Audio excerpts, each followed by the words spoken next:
বলে যে গাঁজা কি এভাবে ডলে নাকি এভাবে ডলে। এই পদক্ষেপ না করলে পরীক্ষা বাতিল করে দেব আমরা। আমাদের তো চেনো না, আমরা ছাত্র দল।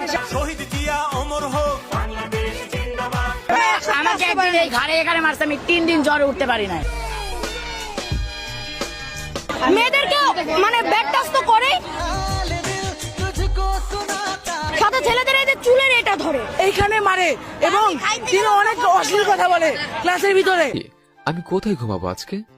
না মানে আপনি তো আজকে বাংলা পড়ে তো, এবং ছেলে এবং মেয়েদের দুজনকে পড়ে তো।